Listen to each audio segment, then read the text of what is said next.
The Secretary of the Department of Veterans Affairs stepped down today. Eric Shinseki resigned amid mounting pressure from the public and his peers. We've been reporting on the nationwide fallout over a scandal that started at the Phoenix VA 5 weeks ago. Well, now one Sherman family wants to share their experience with the Bonham and Dallas VA hospitals. K10's Meredith Yeomans has the story, and we want to warn you that some of the images you're about to see are graphic. 1970, my dearest love. Vicki Mitchell still keeps love letters from her late husband Terry in her nightstand. How's my beautiful future wife? The two met a month before he deployed to Vietnam. They married when he returned home in 1970. He was a good guy. He really was. Terry suffered from multiple medical conditions after he was discharged, from PTSD to heart disease to skin cancer. In 2013, he was diagnosed again with cancer, which the VA linked directly to his exposure to Agent Orange. While there's no way to know for sure, Vicki believes if her husband would have received more timely, aggressive treatment at the VA, he may still be alive today. When they told us, he just looked at me and he said, well, this is it. So, and then we lost him.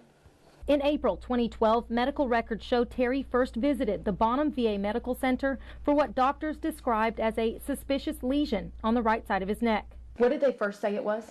Wart. 4 months later, he was diagnosed with cancer. Surgery to remove the cancer came 6 months after he initially went to the VA. This is how his daughter Jennifer says he was sent home after surgery. Terry went through his first round of chemotherapy in April 2013, a year after he had the growth first looked at. It just seems like an awful long time. By then, a biopsy revealed the cancer had spread to his lungs. It eventually spread to his brain, and in August 2013, Terry died. I was right there when he took his last breath. So it's been tough.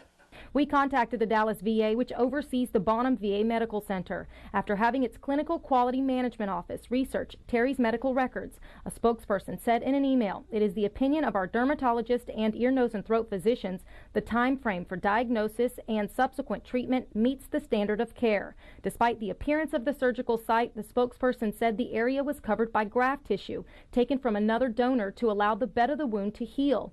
As for a year's wait time for chemotherapy, the VA wrote it was decided that the veteran needed to be closely followed clinically instead of having immediate radiation chemotherapy treatment.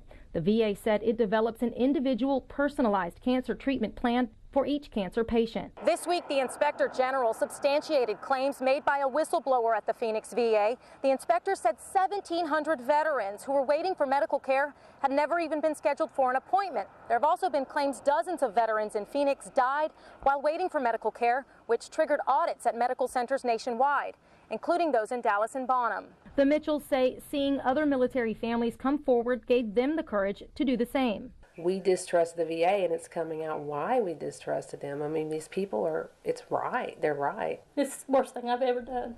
And a slab of stone and pictures now provide little comfort. You're the only person in my life. To a grieving widow, left clinging to memories of the love of her life instead of making new ones. And I love with all my heart your future husband, Terry Mitchell.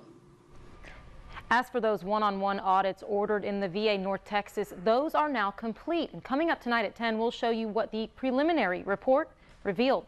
Live in the studio, Meredith Yeomans, K10 News.